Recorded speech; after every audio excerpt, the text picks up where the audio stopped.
Field Division, Brian Garner. From Cybersecurity and Infrastructure Security Agency, Assistant Director to the Integrated Operations, Boyd Rohner. And Regional Director, Robert Russell. FBI Oklahoma City Special Agent in Charge, Doug Goodwater. Several FEMA first responders from around the country are here today who were deployed to Oklahoma City in response to the bombing. We are so grateful you could join us. From Tinker Air Force Base, Commander, Oklahoma City Air Logistics Complex, Brigadier General Brian Moore. Commander, 72nd Air Base Wing Installation, Colonel Abigail Rusetta. And Command Chief, 72nd Air Base Wing Installation, Chief Master Sergeant Chris Gradell. Chairman of the Memorials Conscious Committee, Blaine Arthur. Vice Chair of Oklahoma City National Memorial Foundation and our Board of Trustees, Chris Fleming. We are so pleased to have a number of past chairmen of the Oklahoma City National Memorial Foundation here to commemorate this 30th anniversary. Bob Johnson, Linda Lambert, Pauline Nichols, Frank Hill, Gloria Griffin, Susan Winchester, Mike Turpin, retired Justice Stephen Taylor, Bob Ross, and John Kennedy. We are pleased to have gospel singer-songwriter Jordan Smith with us today. We also thank the members of the media who join us. They have been an essential part of our storytelling over the past 30 years. And most importantly, we welcome our family members, survivors, first responders, law enforcement, and friends of those who were killed, those who survived, and those changed forever on April 19th, 1995. Please join me in welcoming all of our special guests.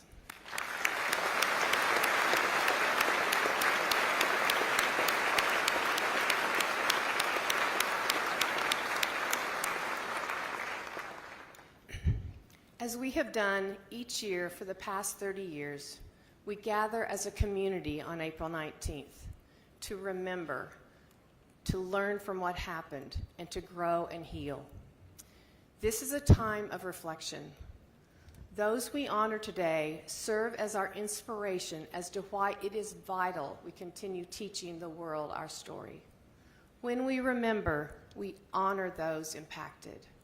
When we remember, we can strive to prevent these acts of violence from happening again. With any tragedy, we strive to make meaning out of what happened in our lives and to weave it into our futures. We recognize that April 19th may bring up difficult thoughts and emotions, yet it is by acknowledging these that we continue to heal and move forward. The memorial and activities related to the bombing remind us of what violence can do, and it also reminds us of the incredible acts of so many to help. Visitors to the memorial and museum often leave with a better understanding. Peace, courage, and hope are often words that visitors use after leaving the memorial grounds and exiting the museum. They are changed, and they can bring this change forward in their lives. What started with day one in November, and for each of the last 168 days, we have honored those who were killed, those who survived, and those changed forever on every television station in Oklahoma, newspapers, billboards, and online. Thanks to our friends in the media for sharing this every day. We have also held monthly Better Conversations on topics that are worthy of discussion to help us find common ground on our sacred ground. We have held 3 mental health workshops for our key stakeholders and found ways to get people back to our site that have not been willing to come before. We are proud of that progress. We brought physicians and dentists who were so critical in the hours and days following the bombing and saluted their incredible work. Donna Bucella, who worked under Janet Reno in 1995, came back to keynote the Committee of 100, a group that honors first responders. She spent time with our staff and working with our archives, and she spent time at the OCU Law School teaching new lawyers lessons learned.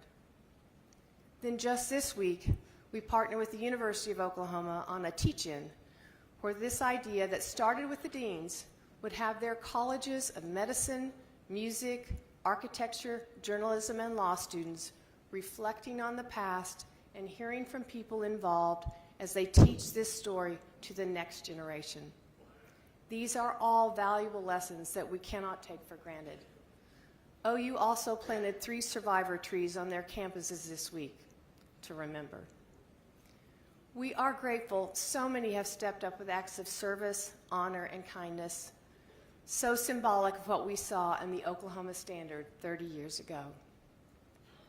We work very hard to preserve this story, which is why we are humbled by the recent announcement that the Oklahoma City National Memorial Museum has officially been accredited for the 3rd time by the American Alliance of Museums. Of the 33,000 museums in the United States, only 1,116 are currently accredited. This certification signifies our ongoing commitment to excellence in preserving history, providing educational experiences, and maintaining the highest standards of stewardship. A special thanks to a small but mighty staff that collectively keep this going. It is truly an honor to work with each of them. Marilyn Jackson, President and CEO of the American Alliance of Museums, says, 30 years later, the memorial's mission remains relevant. They reach a wide variety of learners with varied, innovative, and engaging programming while also looking to the future, understanding that those directly touched by the 1995 bombing event will continue to decline. Its approach to sharing individual stories, the power of resilience, and commitment to facilitating difficult conversations serve as a model of excellence in our field. Preserving this story is critical to our core mission. Earlier this month, as part of the 30th year, the memorial was honored to work with downtown OKC and the City of Oklahoma City in creating the new entry point gateway to the memorial on 6th Street off I-235 in Harrison, at the threshold to one of the most significant sites in our nation's history.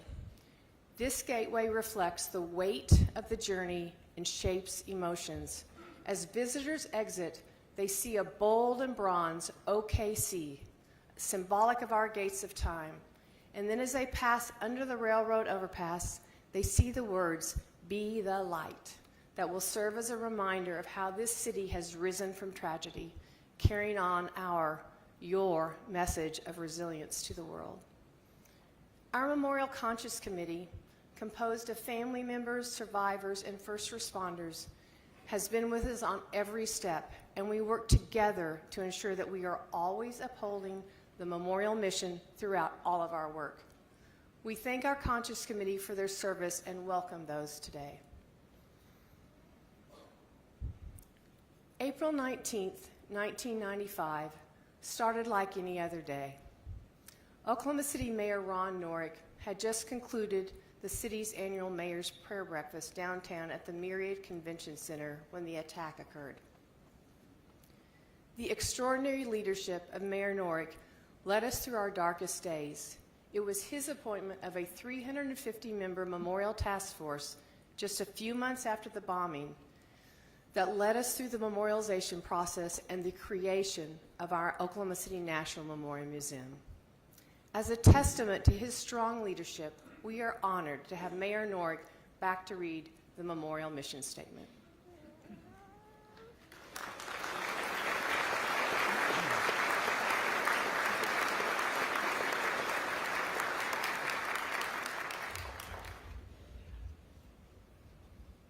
Good morning. Good morning. We welcome you here today to remember those who were killed, those that survived, and those changed forever. May all who leave here know the impact of violence. May this memorial offer comfort, strength, peace, hope, and serenity. Please join me in 168 seconds of silence.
Thank you.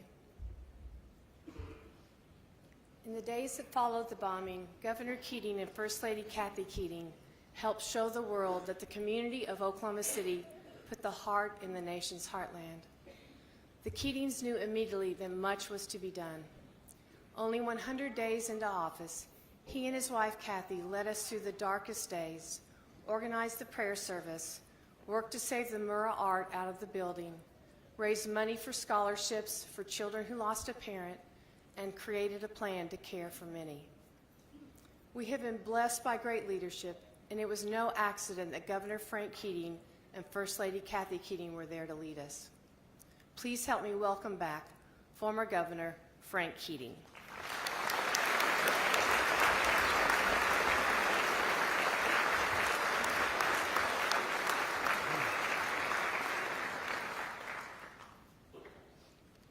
Thank you very much, Susan, and thank all of you for being here to celebrate lives, to celebrate security, to celebrate commitment and love of others, many of whom we never knew and we don't know.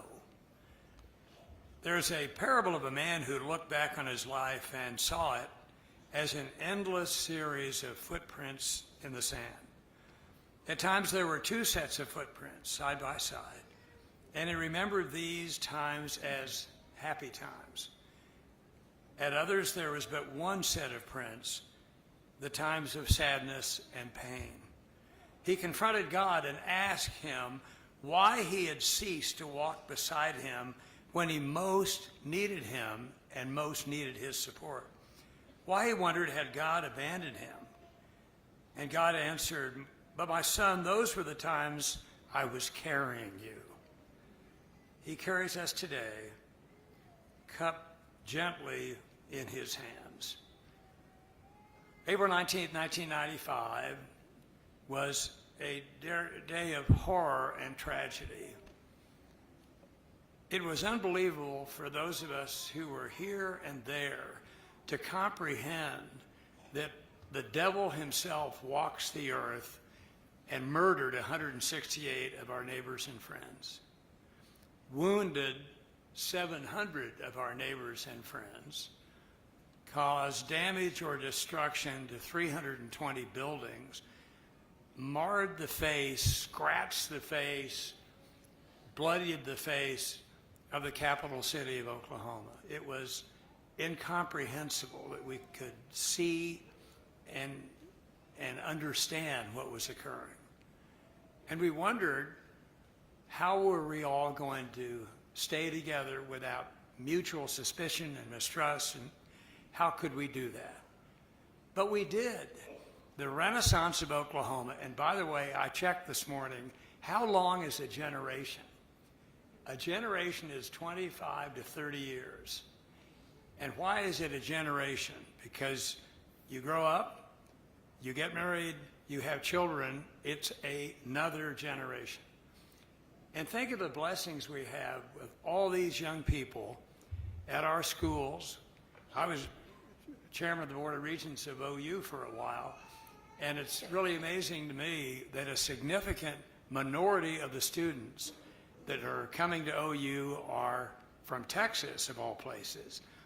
And what is significant to me is that people who are graduating from that university are largely staying here.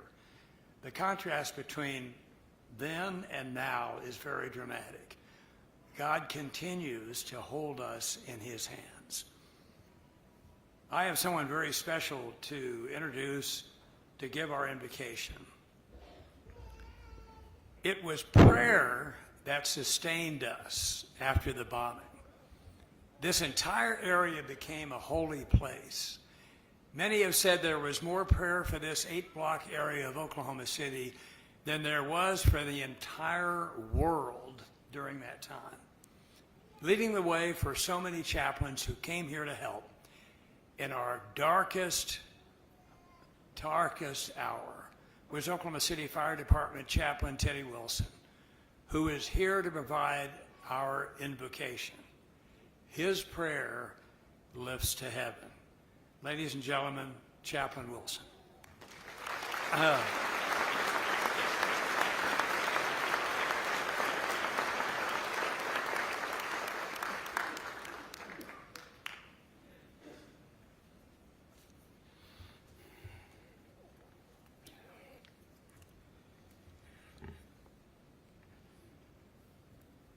It was indeed an uplifting thing to see at 2, 3 in the morning Frank and Kathy Keating on the site. 2 in the afternoon. They were here often, and every time we saw them, it was a privilege and an uplifting spirit. Thank you, Frank. Thank you, Kathy. I'm going to take a point of privilege, and I want to thank Carrie Watkins. She hates this.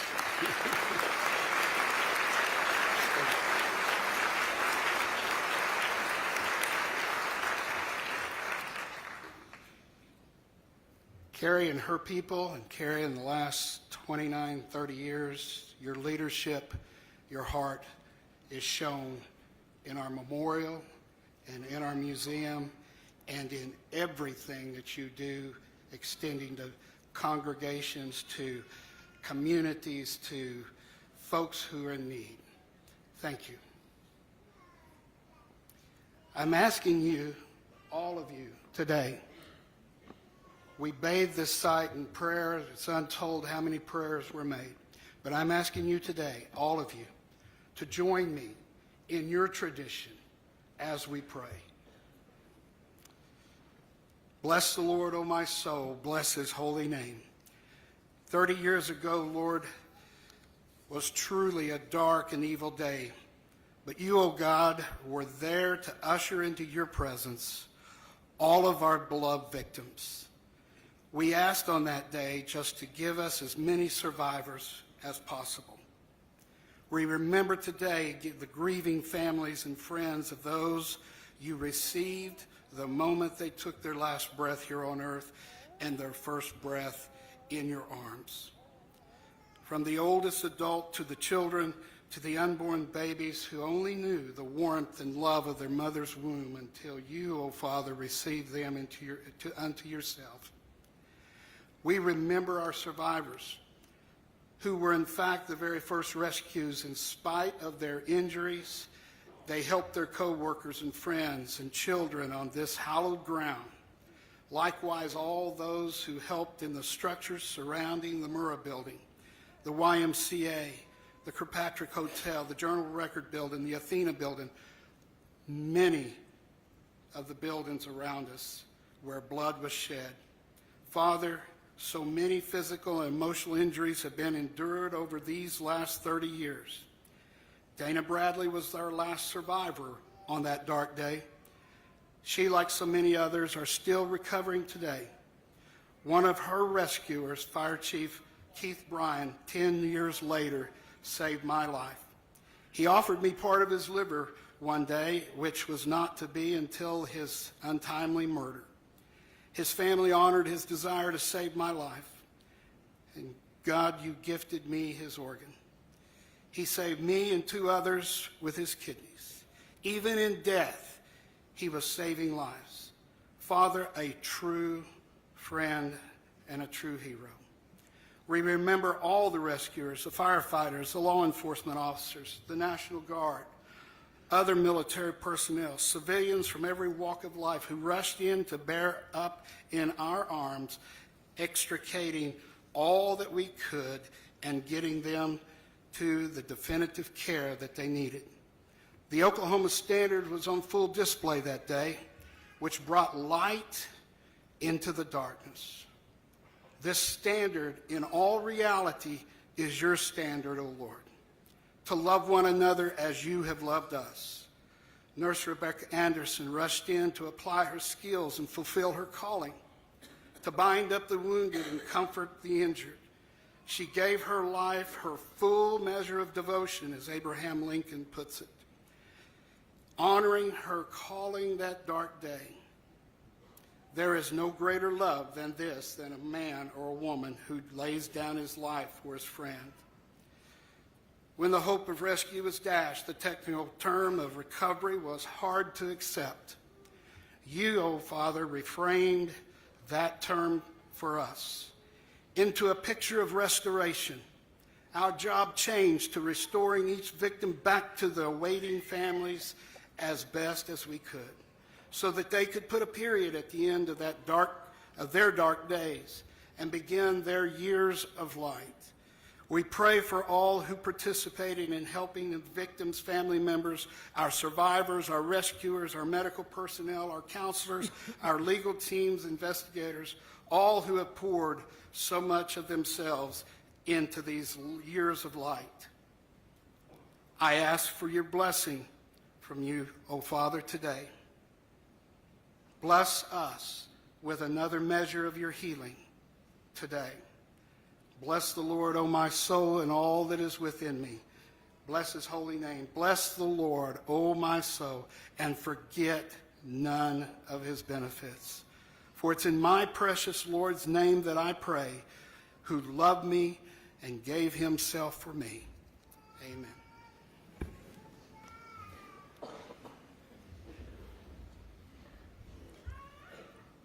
Thank you, Mayor Norick, Governor Keating, and Chaplain Wilson.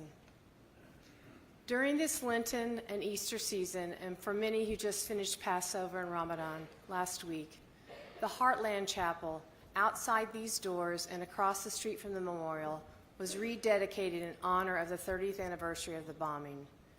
This open-air chapel stands as a symbol of peace and unity. It was created through a rare interfaith effort as a gift to First Church in 1995. The Jewish Federation of Greater Oklahoma City and America and the Islamic Society of Greater Oklahoma City helped build it as the first structure rebuilt. The rededication, where the memorial joined all three faiths in contributing to its restoration, invites us to reflect on the power of shared healing and the spirit that brought people together after the bombing. Our first responders played a vital role on this day 30 years ago and in the days and months following the bombing. We are honored they are part of the ceremony today. The relationship that has developed over the years between our fire and police departments is a relationship you do not see in every city and had a lot to do with the coordinated response on April 19, 1995. Please stand for the presentation of colors by the United States Secret Service Uniform Division Honor Guard and the Combined Honor Guard from the Oklahoma City Police and Fire Departments and IMSA. The singing of our national anthem will be performed by Gospel Music Association Dove and the voice winner, Jordan Smith.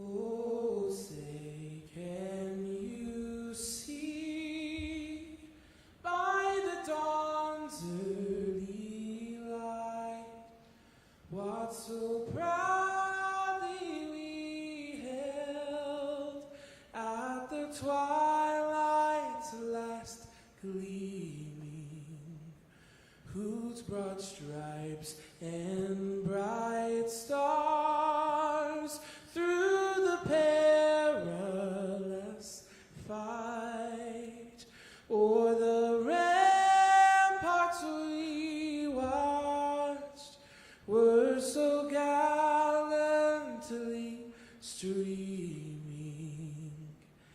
and the rocket's red glare, the bombs bursting in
Please be seated.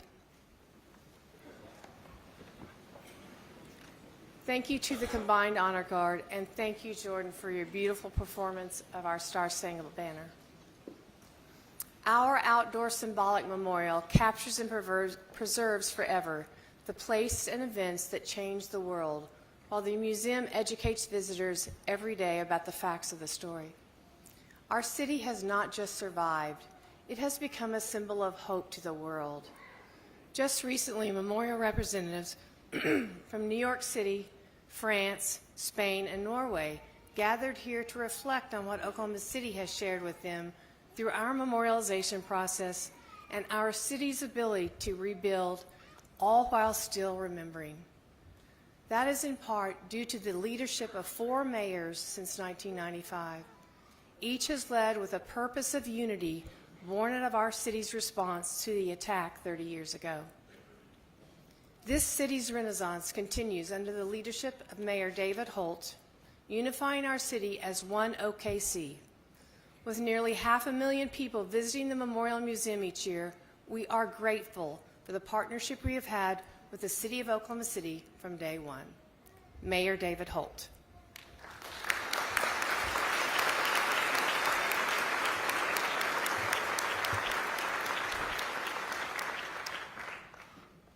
Well, thank you, Dr. Chambers and your board.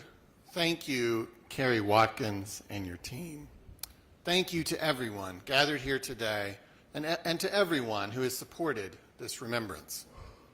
I begin, as I do every year, by thanking our first responders, our own here in Oklahoma City, and those who came to our aid from around the country.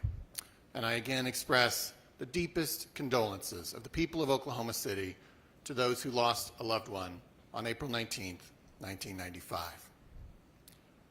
Matthew 6:34 states, "Therefore do not worry about tomorrow, for tomorrow will worry about itself. Each day has enough trouble of its own."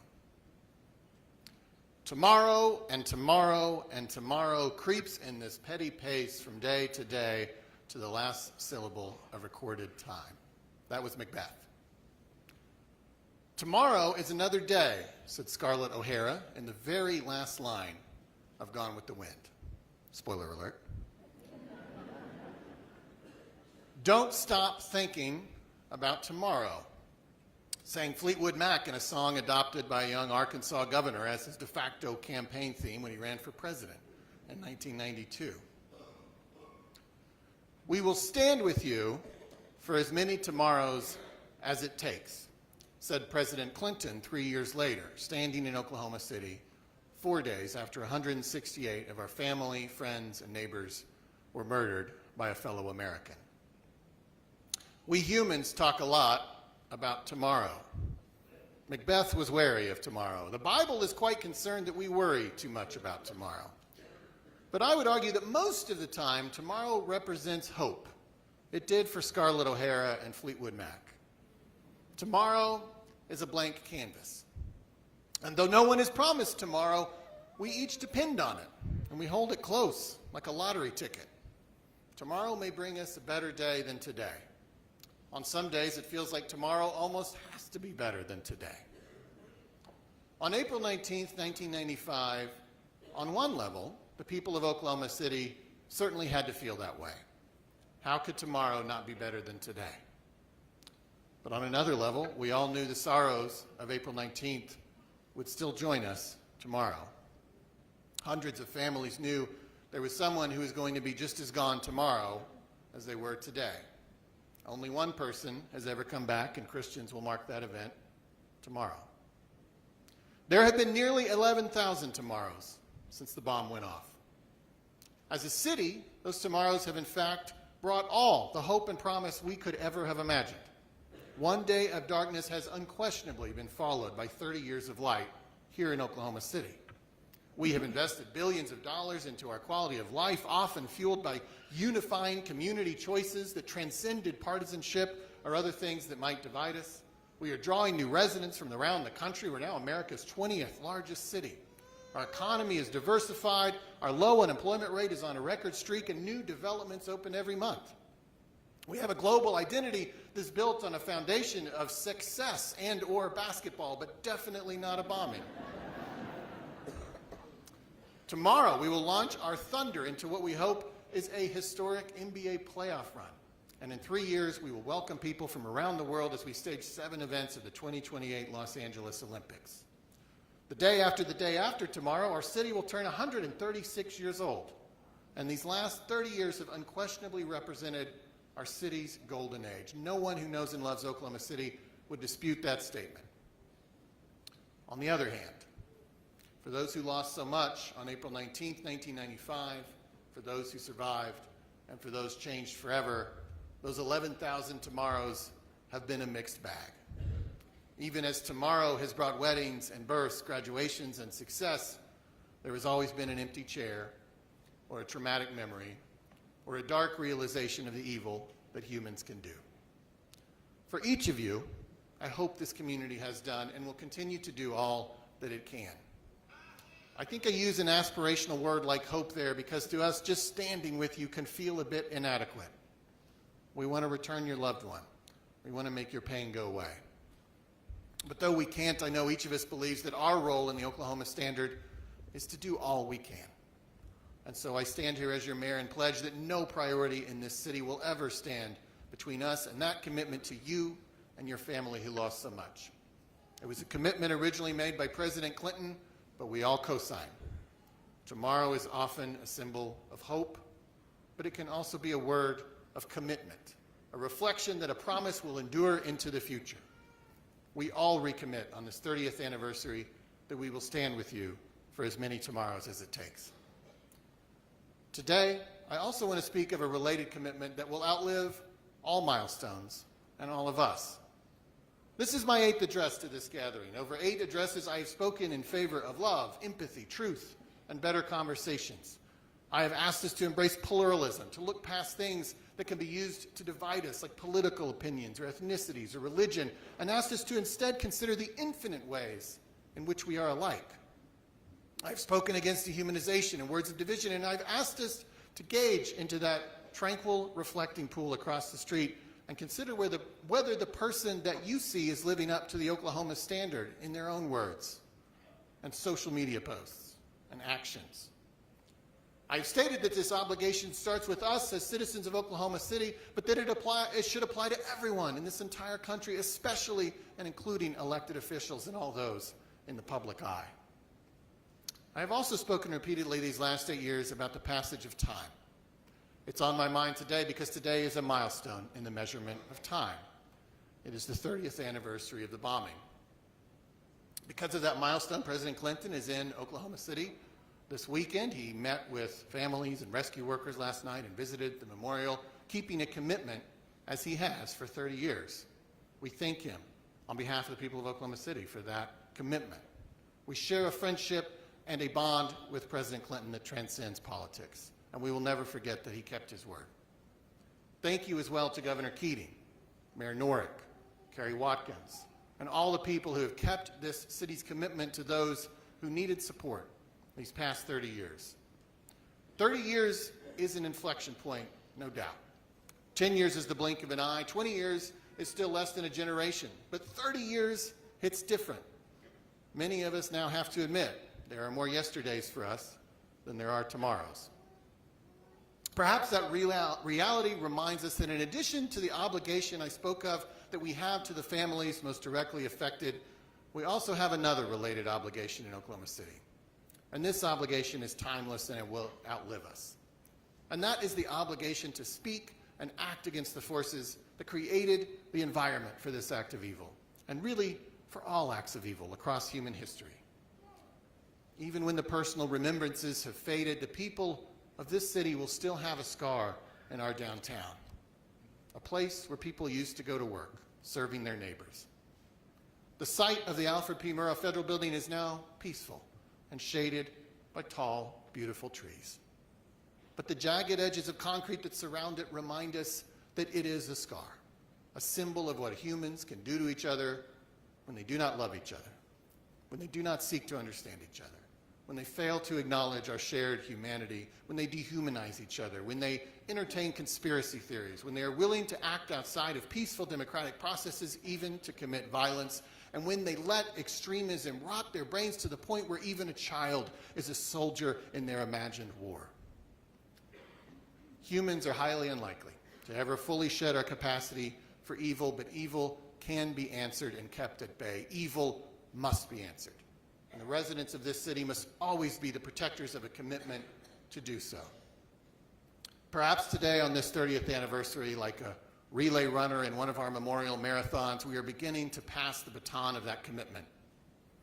And that baton of commitment will be kept by P.J. Allen, Rebecca and Brandon Denny, Joseph Webb, Nakia McLeod, and Chris Wynn, the 6 children who survived the bombing. It will be kept by Clint Seidel, Krista Dahl, Dina Abulon, Hillary Johnson, Deontay Thomas, and the 249 children who lost one or both parents that day. Those are the youngest among us who bore direct witness. But this commitment will also be kept by those who are too young to have borne witness. It will be carried by the 38 members of the Memorial Teen Board. It will be kept by my kids, George and Maggie, who are now almost the age I was when the bombing happened. They host a video about the bombing for middle school kids you can find on YouTube. It will be kept by your kids and your grandkids. It will be kept by the people who will stand here on the 60th anniversary and the 90th anniversary, when everyone here will turn towards a wheelchair on stage and ask the last remaining survivor what it was like. Even then, when tens of thousands of tomorrows will have passed, this commitment by the people of Oklahoma City to stand against evil must endure. I thank each of you and those who will follow for your commitment, for it will require all the tomorrows that lie ahead. Thank you.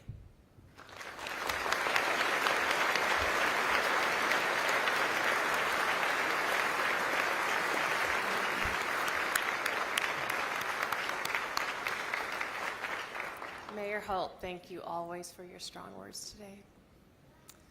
From this past September and through December of this year, the Journey of Hope Tour is visiting all 77 counties.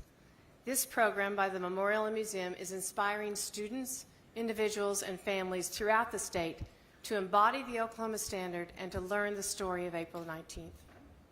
Funded through the Oklahoma Legislature and a strong partnership with the Governor and the State of Oklahoma Department of Agriculture playing a key role, we thank our Governor for supporting our Journey of Hope Tour to all 77 counties that carries the 30th anniversary message, a day of darkness, years of light.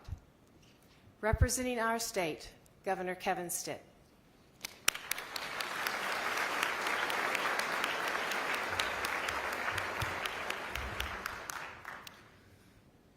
Thank you so much, Dr. Chambers, and thank you for your words, Mayor. We gather here today with heavy hearts and unwavering gratitude as we mark the 30th anniversary of the Oklahoma City bombing, an act of unimaginable violence that changed our city, our state, and our nation forever. On April 19th, 1995, at 9:02 a.m., 168 innocent lives were taken from us. Among them were children, government workers, veterans, mothers, fathers, and friends. But amid that heartbreak, something powerful emerged. In the smoke and rubble, in the chaos and sorrow, we saw the very best of Oklahoma. We saw helpers, people who didn't wait to be asked, who ran towards danger, who gave without hesitation. Firefighters, police officers, EMTs, nurses, clergy, and everyday citizens answered the call. People like Terrence Yeekey and Jim Ramsey of the Oklahoma City Police Department, and John Hanson of the Oklahoma City Fire Department, they ran into the rubble to save their fellow Oklahomans. Dr. William Fabry and Debbie Atterby, they worked tirelessly to treat the wounded. Dozens of pastors and chaplains showed up and prayed with the grieving in the hours and the days after the tragedy. Oklahomans gave blood. They opened their homes. They offered their strength. This spirit of compassion and courage came to be known as the Oklahoma Standard, a commitment to service, honor, and kindness that has shaped who we are as a people.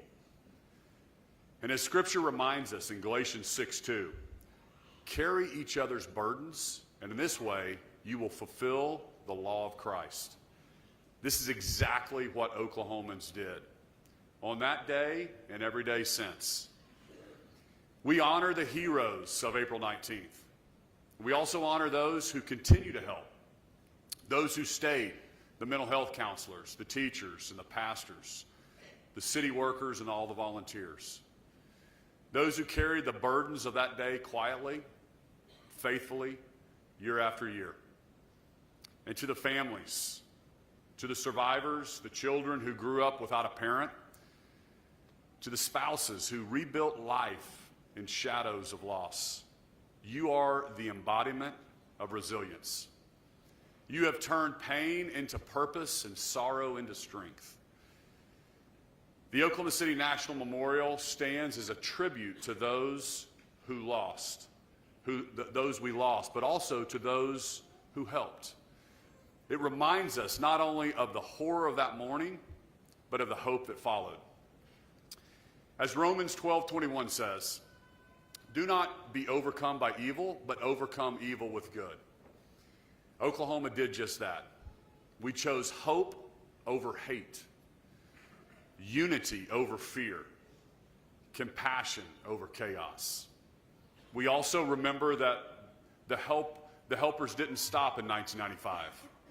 The Oklahoma Standard continues every time a neighbor steps up, every time a tragedy is met with open arms, every time we choose kindness over indifference.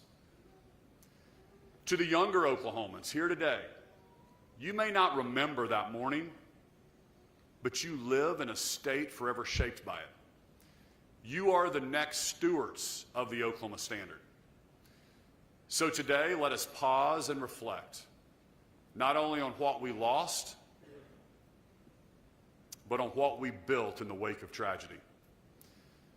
Let us recommit ourselves to helping others, to serving without seeking recognition, to carry one another's burdens, and to living with the same compassion that defined April 19th, 1995. To the first responders, the families, the survivors, and the citizens who showed us the power of love in the face of evil, we thank you. We honor you. May we never forget the 168 lives lost. May we never forget the children, and may we never forget the light that broke through the darkness on that day. May God bless their memory. May God bless all who continue to serve. And may God bless the great state of Oklahoma. Thank you.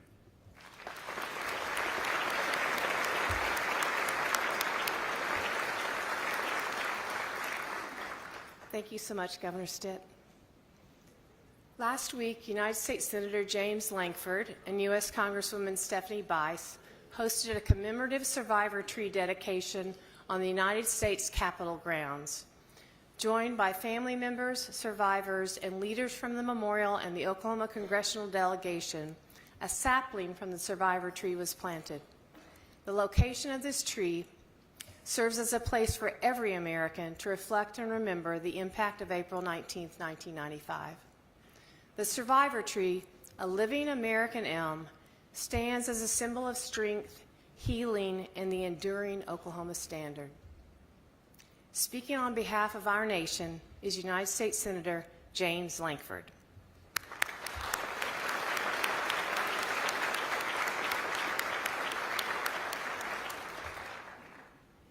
Many of you got up very, very early this morning to be able to get here, stood in line in the cold rain, because we are determined not to forget. Many of you are the living legacy of those that we lost. So you gather every year to remember. Some of you bear the scars because you are a survivor, and you cannot forget from day to day. And there are many first responders that are here that when they return to this day, they remember again the days and days that they spent serving. There's very likely, as there usually is, someone that's a rescue worker that came here that is the first time that you have returned. We will remember with you today, and we're determined to do that. This past week, I was visiting with a staff member who said to me that not only was she not alive when the bombing happened, her parents weren't even married yet. Yes, that made me feel old. But it was also a reminder again of the importance of us gathering together to make sure that there is no generation that rises up that does not remember, that we continue to remind each other that we have learned the lessons of hatred, of anger, of hope, of love, of sacrifice, of gratitude, and of resilience. And we need to pass those lessons on to the next generation and make sure that they learn the lessons of history. The nation was shocked 30 years ago today when we saw the devastation and the loss.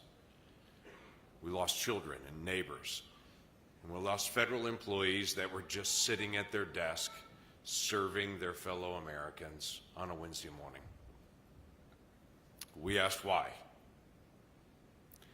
We wondered who we had become, and we found practical ways to serve people as the flags went to half-mast. Law enforcement and first responders and volunteers by the thousands came out that day. We lose track of this, but the FBI conducted more than 28,000 interviews, followed 43,000 investigative leads, and amassed 3.5 tons of evidence to be able to prosecute that case. They reviewed nearly 1 billion pieces of information. We're still grateful to all those who have served in so many ways. We're even grateful to the law enforcement that's literally standing in the rain outside this building to continue to be able to keep us safe here in this place. So we gather to remember. Thousands of years ago, the children of Israel, they left out of slavery and captivity, and they crossed over the Jordan River. When they crossed over the Jordan, God instructed them with these words. This is from Joshua chapter 4. He said, in the future, when your children ask you, what do these stones mean? Because they gathered stones and put them on the side of the river after they crossed. And he said, what do these stones mean? Tell your children that the flow of the Jordan was cut off before the Ark of the Covenant of the Lord. When it crossed the Jordan, the waters of the Jordan were cut off. These stones are to be a memorial to the people of Israel forever. Weeks ago, as Susan mentioned, or just last week, I guess now, when we planted the sapling of the survivor tree on the Capitol lawn, it was very intentional. It's on the west side of the Capitol, directly next to a path. There's a plaque that's right there next to it. On that plaque, it reminds people of why that tree is there. It's surrounded by 200-year-old trees there on the Capitol lawn. And in the centuries to come, that plaque will remain, and that sapling will grow onto a beautiful tree that'll look like our survivor tree. And people for generations in the future will walk the west side of the Capitol and will reflect on what happened here, no matter what year they stop to look at it. And they will tell the story of out-of-control hatred and irrational acts against a government and against a people and against children. And it will remind us of what we're capable of, but it will also remind people of the people of Oklahoma and what we are capable of. As we love, as we forgive, as we set a tone for the rest of the nation, to say this is how we deal with issues where we disagree and resolve.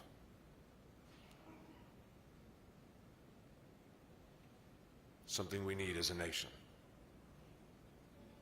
As we gather this exceptionally wet day before Easter, we'll tell today our children and people here why this memorial stands and what we have personally learned from this time period.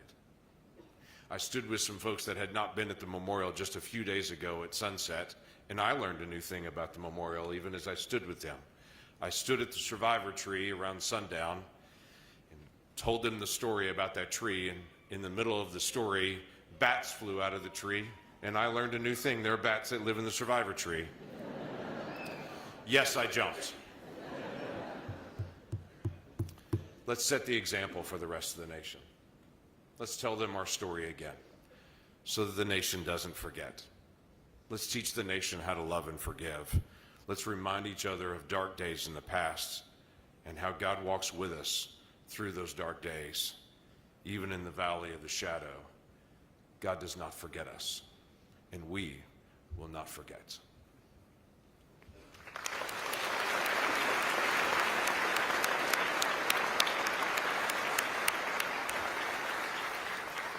Thank you so much, Senator Langford, for joining us to remember. Music played a vital role in our healing after the bombing and throughout these 30 years.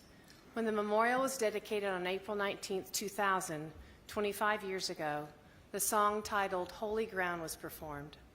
This song conveys a sense of reverence and awe toward a sacred place, like this sacred ground we gather near today.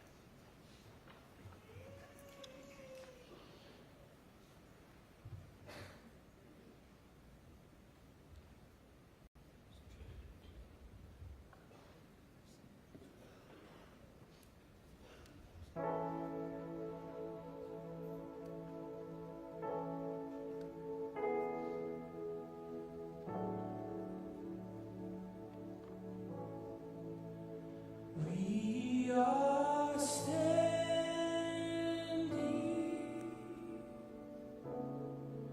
on holy ground, and I know that there are angels all around. Let us praise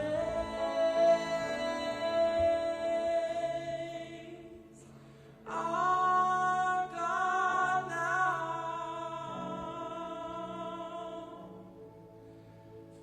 We are standing in His presence on holy ground. This is holy ground.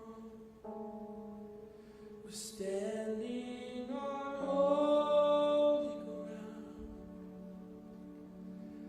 For the Lord is here, and where He is holy.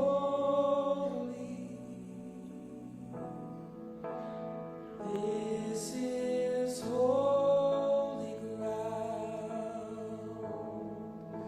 We're standing on holy ground. For the Lord is here, and where He is holy.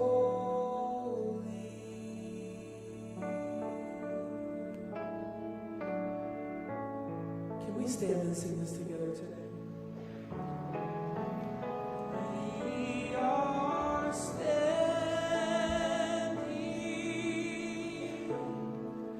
on holy ground, and I know that there are angels all around.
Thank you. Please be seated. Thank you, Jordan.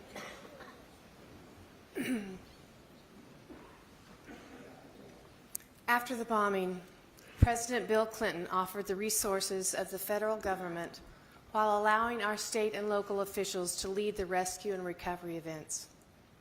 Never before had federal, state, and city governments worked together so seamlessly. We fly the city, state, and United States flags on the plaza overlooking the field of empty chairs and in front of the museum every day to honor this spirit of collaboration. We thank Mayor Norick, Governor Keating, and President Clinton for their clarity, their decisiveness, their courage, passion, and humility. Just as significant was the message the President provided and the presence that he and Mrs. Clinton brought to the memorial prayer service just days after the bombing. In his remarks, he promised that America would never forget, and he's kept that promise by marking his 8th visit to the memorial to honor the 168 who were killed and to thank those involved in the recovery efforts. The memorial was honored to take part in a panel of leaders at the Clinton Library last week regarding the events of April 19, 1995. President Clinton, you said, in 1995, for as many tomorrows as it takes, we will stand with you, and you have. Thank you. Ladies and gentlemen, please welcome back our friend, President Bill Clinton.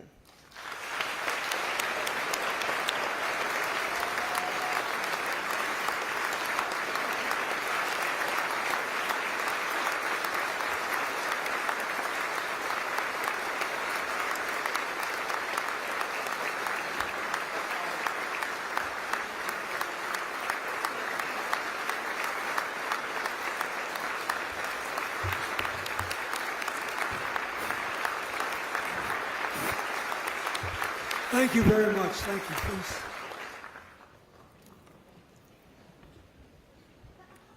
I've had the best seat in the house. I've been watching on the monitor. I want to thank, first of all, Doctor, thank you for the introduction and for your wonderful work. And I had a nice visit with a pastor in the music room.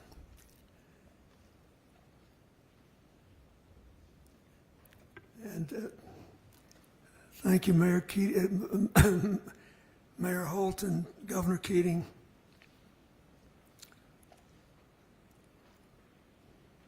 Mayor Norwich, Senator Langford,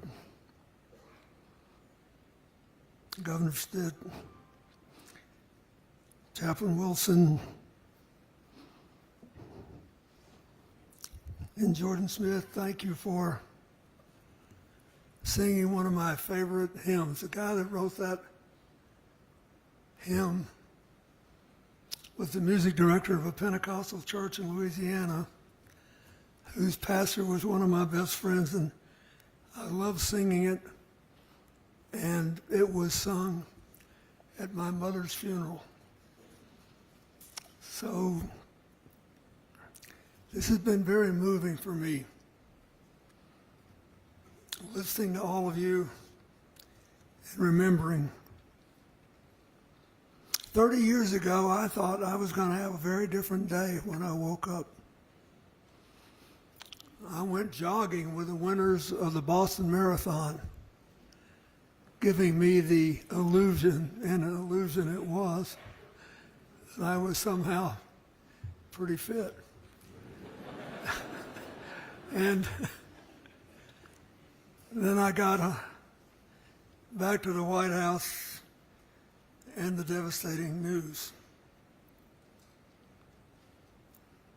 That truck bomb, as you all know better than I, claimed 168 lives. 19 of them were little children in the building's daycare center. I always like to start with that when I talk to people, because A lot of times, fanatic will tell you, I'm sorry, this, that, or the other thing had to happen, but you know, there has to be collateral damage sometimes to make a statement. I never have heard anybody say that who had to live with the damage.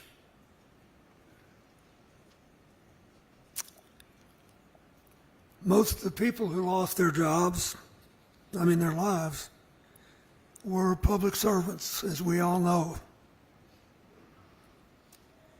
They got amazing coverage after this happened about what they did every day as a matter of choice, showing up for work, to do business for the American people. They help veterans and farmers and the elderly and disabled. And they help to keep our country safe. One of the Secret Service agents, Al Witcher, who lost his life, was a member of my detail. And he left me. And he was very popular and very good at what he did. But he had a family. And he said, you know what, you travel too much. I want to be home more. And Oklahoma City would be a good place to raise my kids.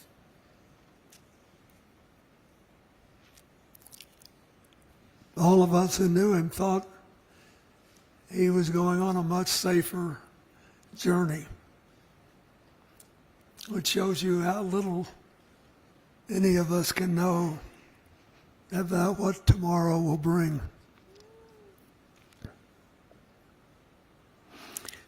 That bombing profoundly shook the country and did more to all of you. But in the end, it brought out the best in America. First responders, doctors, nurses, construction workers from all across America put their own lives on hold and showed up here. My FEMA director, James Lee Witt, would call me daily and just give me, he said, this group showed up, that group showed up. He said, you can't believe it, they're just appearing. And I said, well, your job is to help make sure that the local people make full use of them. And we talked about how thrilling it was. And I still run into people all across this country traveling around who tell me they went to Oklahoma City and how grateful they are after all this time that they had the chance to do it. There were other things. A lot of donations came in. We all remember the drawings of school children that were featured for several years. The cards, the teddy bears, the pennies. Everybody found their way to say something that was humane and supportive. The domestic terrorist who did this awful thing believed that it would spark a nationwide upheaval against the American government.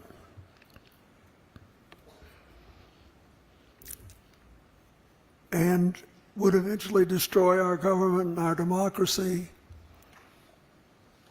and our way of life. Instead, you gave them, as the mayor said so eloquently, the Oklahoma Standard.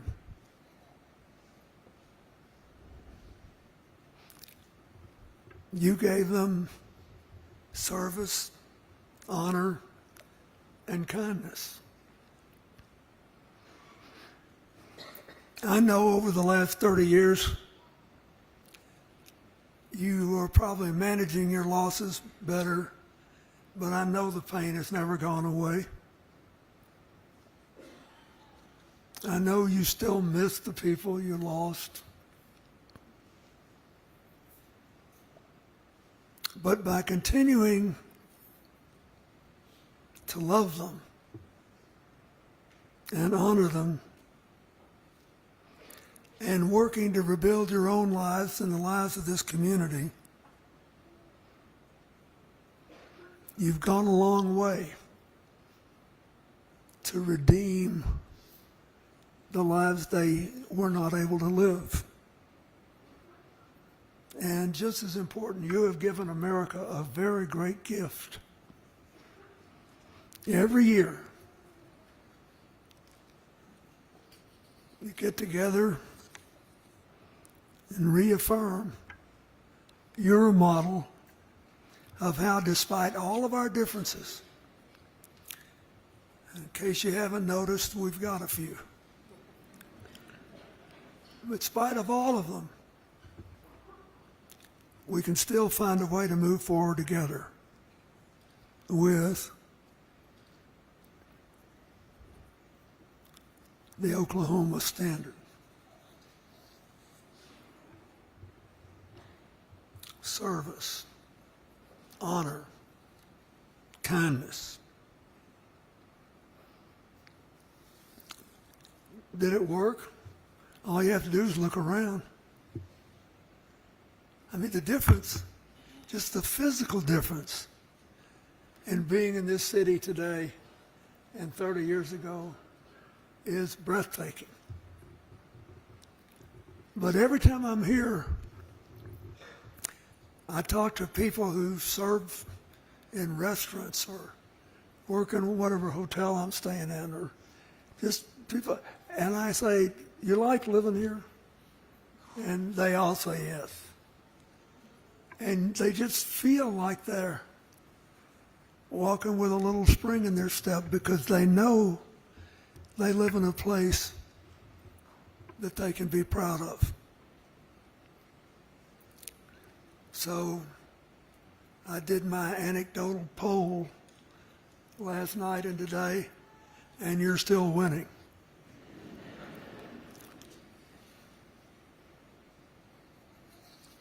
I think this is important.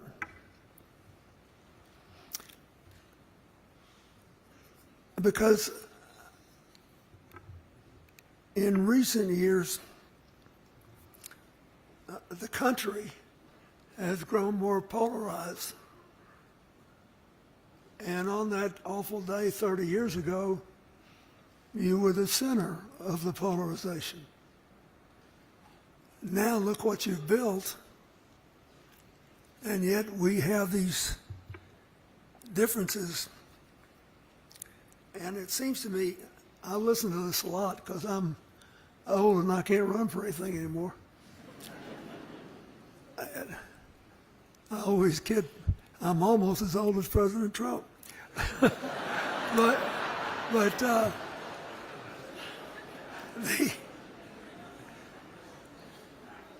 If you listen to a lot of what I read and hear today, it's like everybody's arguing about whose resentments matter most, whose resentments are more valid. When is it okay to stretch the truth a little bit to increase your advantage? If our lives are going to be dominated by the effort to dominate people we disagree with, we're going to put the 250-year-old march toward a more perfect union at risk. None of us would ever get much done. Believe me, we've all got something to be mad about. Something legitimate to be mad about. You made a different decision. So My advice to America today is that we were there for you when you needed us. America needs you, and America needs the Oklahoma Standard. And if we all lived by it, we'd be a lot better off.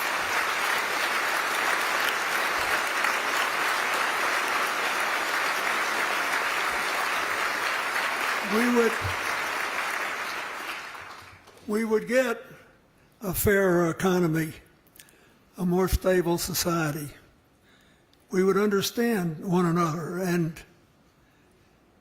we wouldn't feel weak if we admitted we were wrong about something. Does you good every now and then to admit you're wrong. You know? I do.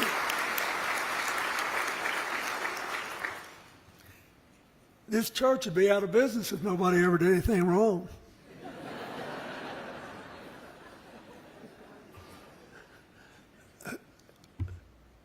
We're laughing, but you know it's true. And so I ask you to think about that. I think all the time about the breathtaking changes you made here because of how you decided to respond. And this is hard work. President Eisenhower, who I think was underrated for several years, said that he worried about whether democracy could last in America because it required in the end such concentration and discipline and the willingness not to do things as well as to do them.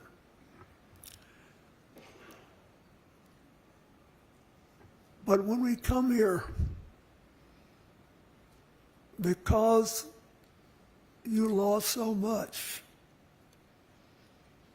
you were able to feel what you could do to make it better, to make it different, to really build something instead of just keep tearing down. And you have done it, and it's breathtaking. And I came here today in part just to say to the rest of the country, look at this. This is what you get with service and honor and kindness put together. And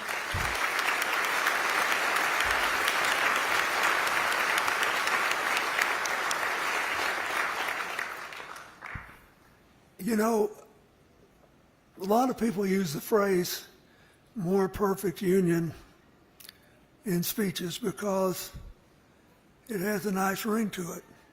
And the founders pledged that they were getting organized to give us a more perfect union. But it's 18th century language. The modern meaning is, hey folks, let's face it, we are not perfect. And we are never going to be perfect. But we can always do better.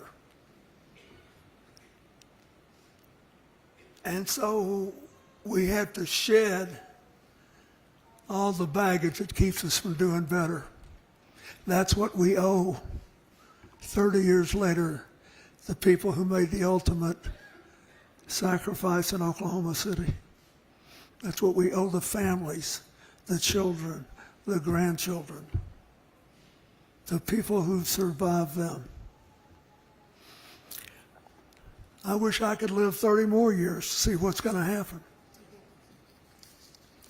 Because in spite of all this bellyaching you hear, we're the best positioned country in the world for the 21st century if we don't blow it.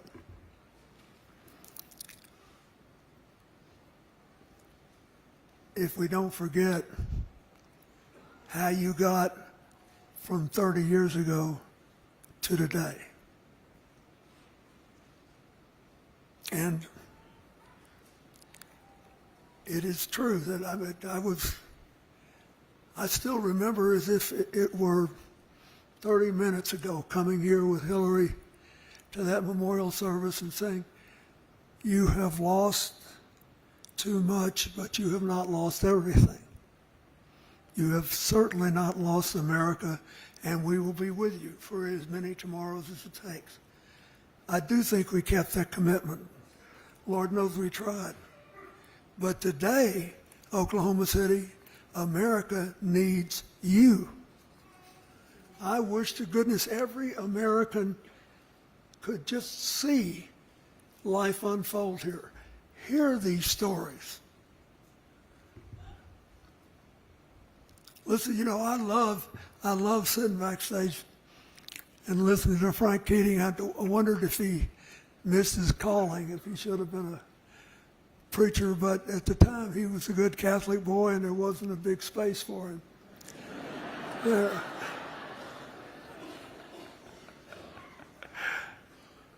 And some of you who were with us last night laughed when I told the story about how he beat my brains out in a student contest at Georgetown when we were both there. It's important not to forget that we all do our best to find our way through life. None of us will be right all the time. And here we are, the day before Easter. I want to say just one thing about this. In St. Paul's famous letter to the Corinthians, where he describes what love is, which is often read at marriages, weddings, wrongly, because the word for love is agape, which means love of your fellow human being. And we all memorized as kids, all of us who are Christians, now by us faith, hope, and love, which was charity in the old editions of the Bible. But the greatest of these is love. How could love be even greater than faith? Because of the nature of human life.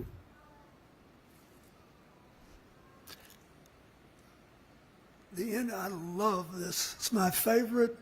It's the only thing that I think every politician in the world of any religion would benefit from internalizing. Where St. Paul compares life on earth, fleeting though it is, with eternal afterlife with God. And he says, now we see through a glass darkly, but then face to face. Now I know in part, but then I will know even as I am known. And now abide us faith, hope, and love, these three, but the greatest of these is love. Why? Because we cannot have perfect knowledge. We have to wait to see things through the eyes of God. And like I said, that's what keeps the churches open and the chaplains busy. And thank God it does. But we have no idea, and I can't make this not a tragedy, we have no idea what all 168 of those people would have done with the rest of their lives.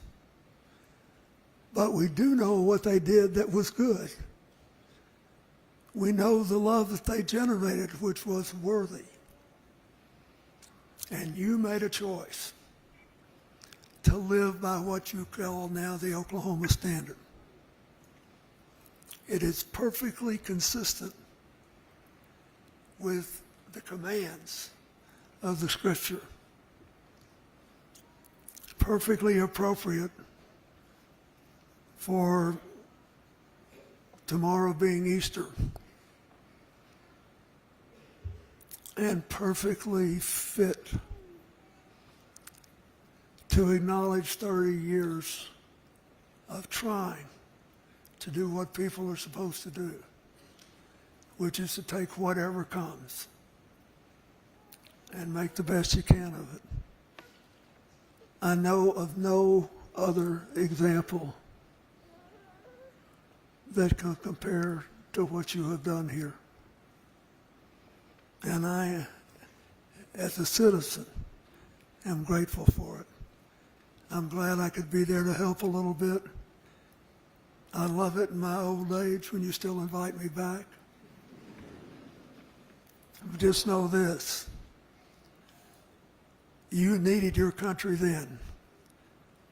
I was a symbol of it, and so I'm grateful that you let me come back over and over again. But make no mistake about it, your country needs you now. We have all these assets, beginning with our people and our great institutions. Are we really going to put them at risk to prove we're always right and that our resentments are more important than somebody else's? I wish every American would get a copy of the Oklahoma Standard in the mail or on their cell phones tomorrow. I bet you it would have a terrific impact. Don't give up. We need you now. Thank you.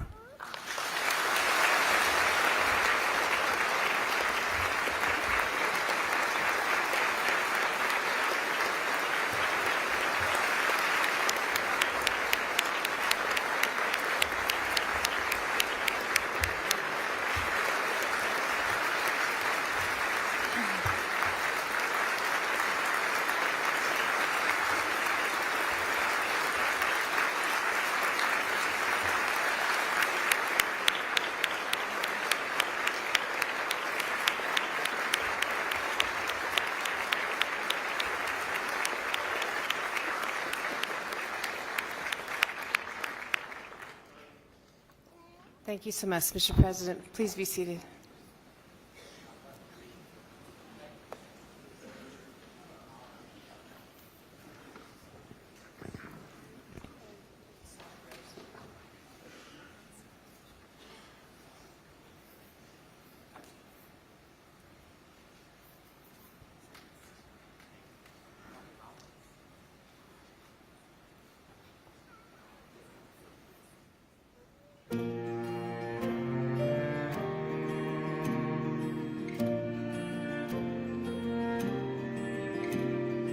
Didn't I tell you I hear what you say?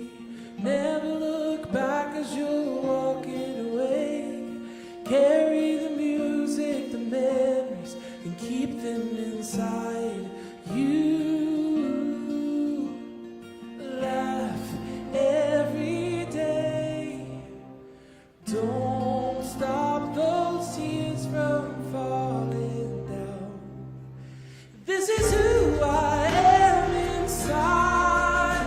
This is who I am. I'm not gonna hide. 'Cause the greatest risk we'll ever take is one more. To stand in the light and be seen as we are. So stand in the light and be seen as we are. With courage and kindness, hold on to your faith. You get what you give, and it's never too late to reach for the branch and climb up, leaving sadness behind. You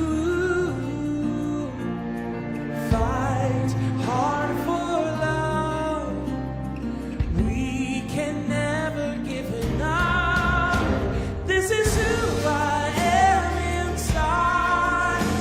This is who I am. I'm not gonna hide. 'Cause the greatest risk we'll ever take is one more. To stand in the light and be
We come here to remember those at the Oklahoma Water Resources Board building.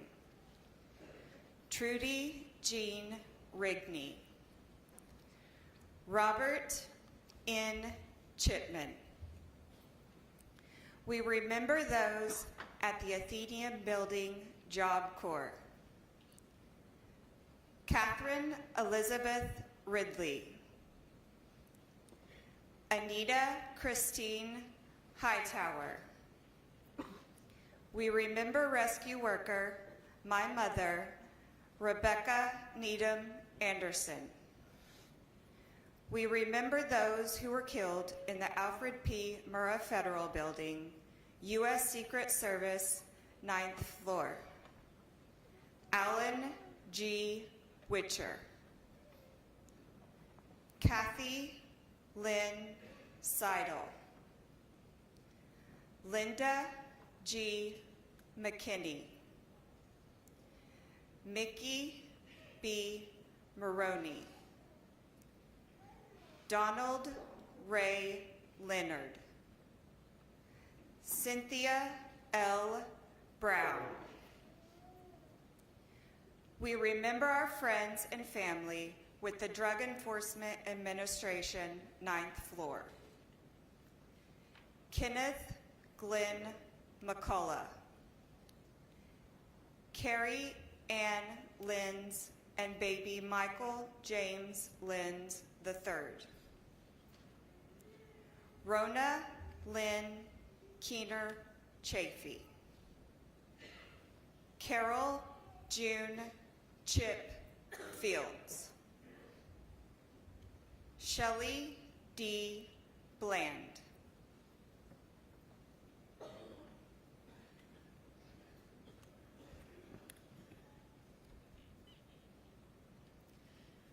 We remember those who were killed with the Department of Housing and Urban Development, 8th floor. Clarence Eugene Wilson, Sr.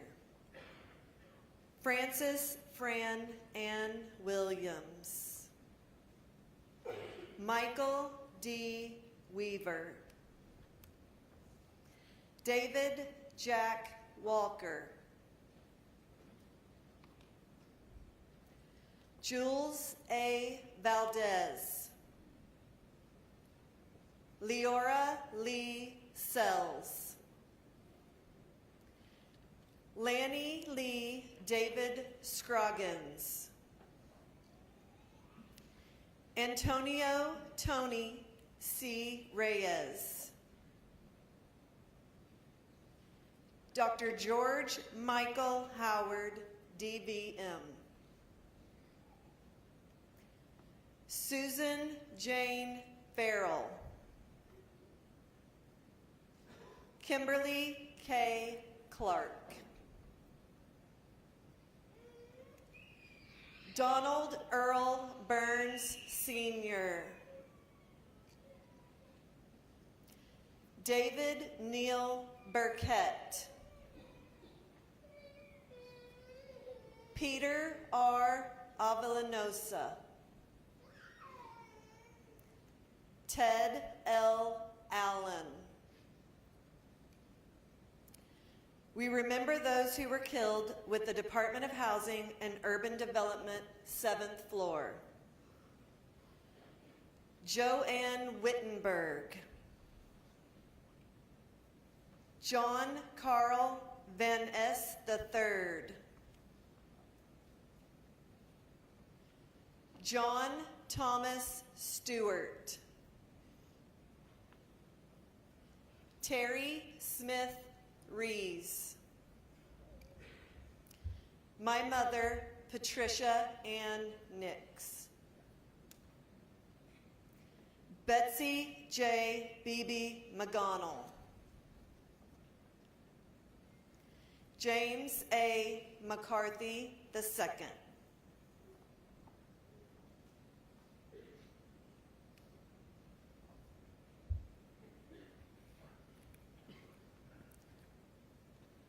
We continue to remember those who were killed from the Department of Housing and Urban Development, 7th floor. Mary Leisure Renty, Teresa Lee Taylor Lauderdale, my mother, Ann Kreinberg, Thompson Eugene Jean Hodges Jr., J. Colleen Giles, Linda Louise Florence, Judy J. Fro Fisher,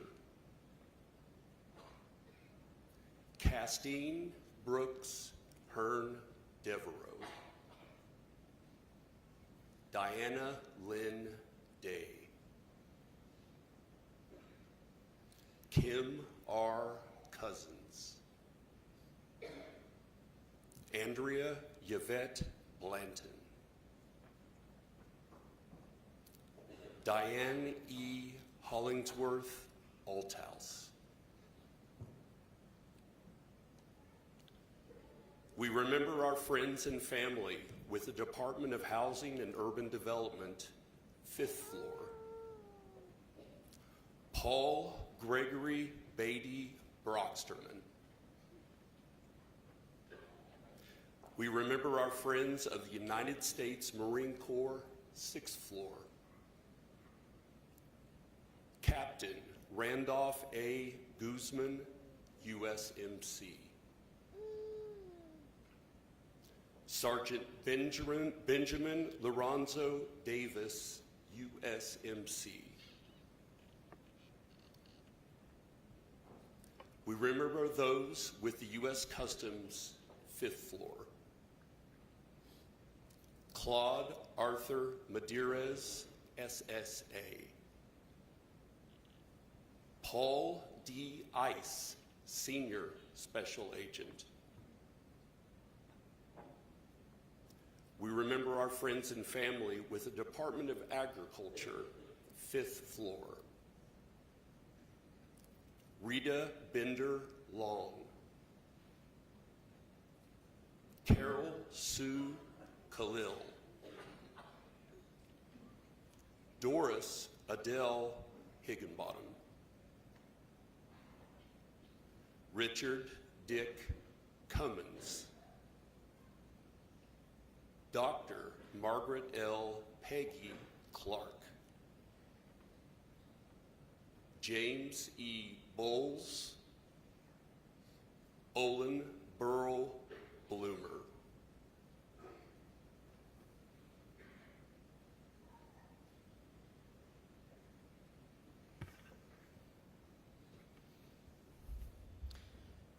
We remember those with the U.S. Army Recruiting Battalion, 4th floor. Wanda Lee Watkins, Kayla Marie Titsworth, Dolores D. Stratton,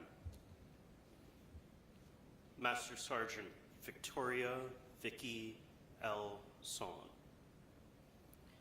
John C. Moss III, Peggy Louise Holland,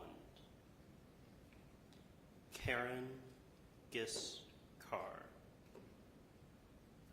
Sergeant First Class Lola Bolden, U.S. Army. We remember our friends and family with Department of Transportation, Federal Highway, 4th floor. John A. Youngblood, Johnny Allen Wade, my uncle Rick L. Tomlin,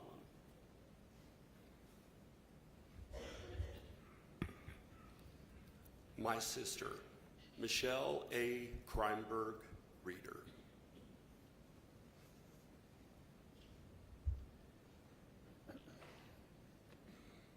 Jerry Lee Parker,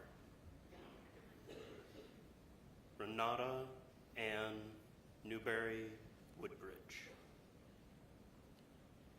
James K. Martin. Larry James Jones. Michael Carrillo. Mark Allen Bolte. Lucio Alamon Jr.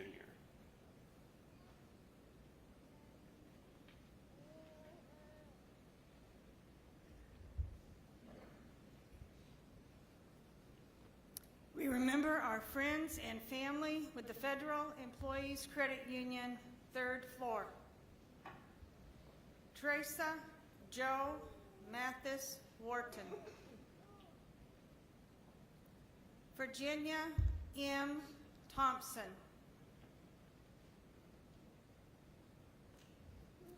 Victoria Jeanette Texter. Karen Howell Shepard. Sonia Lynn Sanders.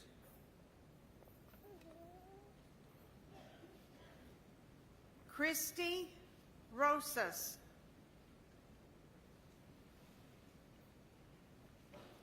Claudine Ritter. Jill Diane Randolph. Frankie Ann Merrill. My sister, Claudette Duke Meek. Kathy Cagle Linan. Valerie Joe Kelch. Alvin J.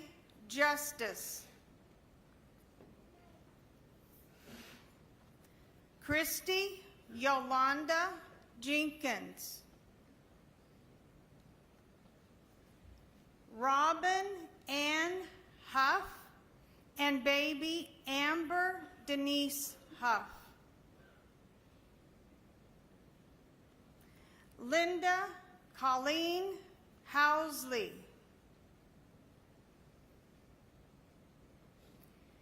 Sheila R.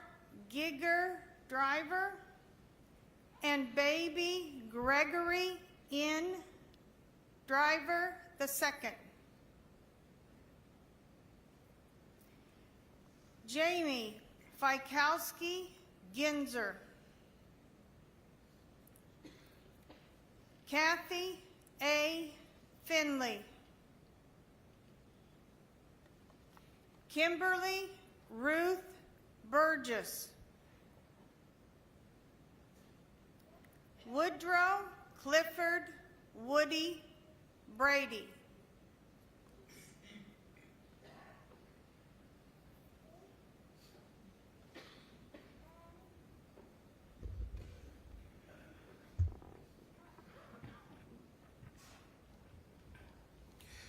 We remember our friends and family with the Defense Security Service, 3rd floor. Robert G. Westbury. Larry L. Turner. Norma Jean Johnson. Peter L. DeMaster. Harley Richard Cottingham.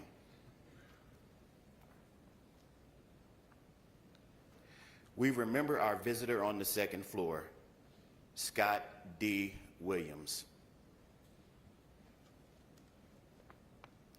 We remember our friends and family from the America's Kids Child Development Center, 2nd floor, Colton Wade Smith.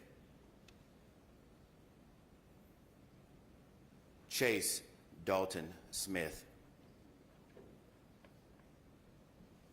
Dominique Reve Johnson London. Blake Ryan Kennedy. Wanda Lee Howell.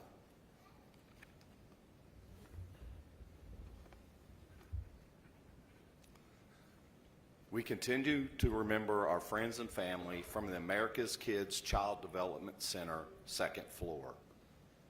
Kevin Lee Gottschall II. Tevin DeAndre Garrett. Tyler Santoy Eves. Brenda Faye Daniels. J.C. Ray Coyne. Elijah S. Coverdale. Aaron M. Coverdale. Antonio and Sarah Cooper, Jr. Anthony Christopher Cooper II. Dana Leanne Cooper. Zachary Taylor Chavez. Danielle Nicole Bell. Miss Bailey Almond.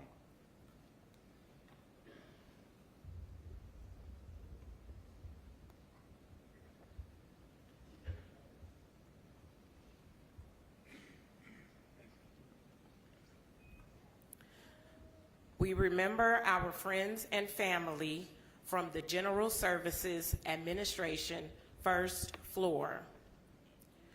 Michael L. Loudenslager.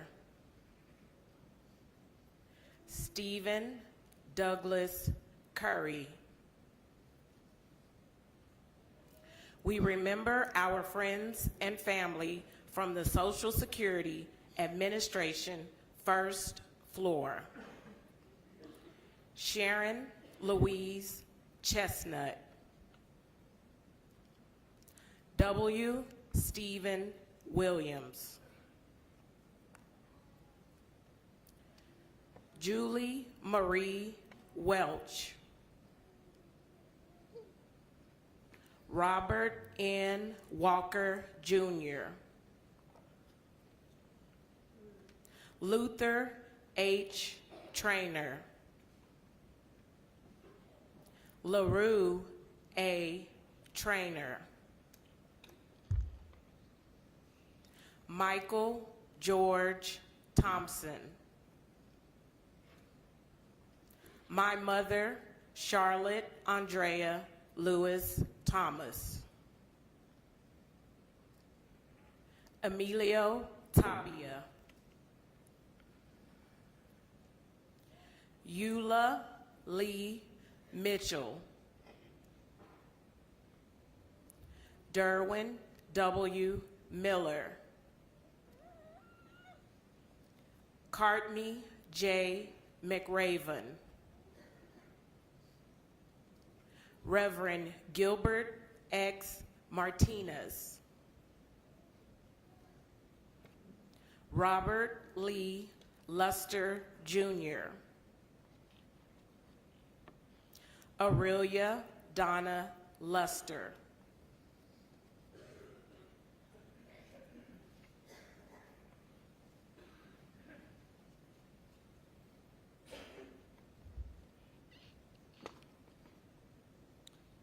We continue to remember our friends and family from the Social Security Administration, first floor.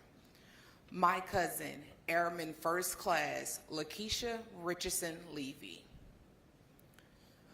Raymond Lee Johnson. Jean Nutting Herbert. Dr. Charles E. Herbert. Thomas Lynn Hawthorne Sr. Ronald Vernon Harden Sr. Cheryl E. Hammond. Ethel L. Griffin, Margaret Betterton Goodson, Laura Jane Garrison, Mary Ann Fritzler,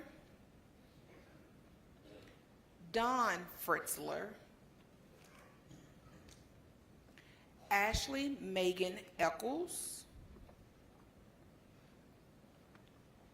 Catherine Louise Cregan,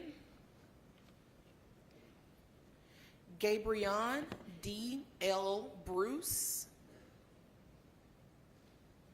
Peachlyn Bradley, Carol Louise Bowers, Cassandra K. Booker, Oletta C. Biddy, Piola Battle, Calvin Battle, Sandra G. Sandy Avery, Pamela Cleveland Argo, Richard A. Allen, Teresa Antoinette Alexander.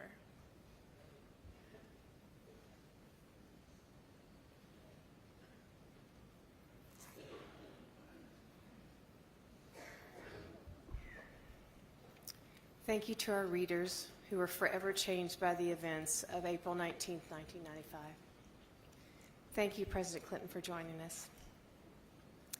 Visitors to the memorial and museum often share a similar question: are we safer today? The question is the title of a new exhibit unveiled earlier this month. We encourage you to spend time at the exhibit if you tour the museum today. Admission to the museum is free today thanks to Cox Community Day. It will open at 10:30 and remain open until 5 o'clock tonight. We invite all family members, survivors, and first responders to a reception inside the museum at 10:45 after you spend time at the chairs. Please enter through the 6th Street entrance.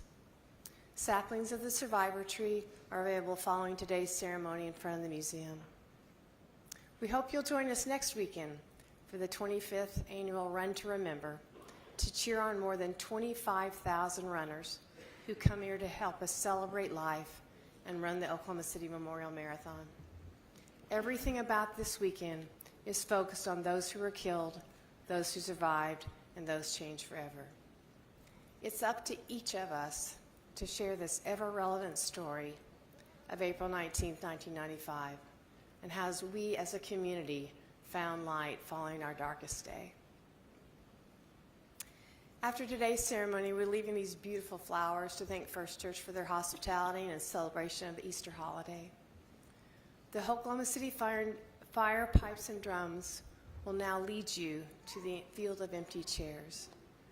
Thank you, all of you, for being part of this 30th anniversary remembrance ceremony. Now go be the light.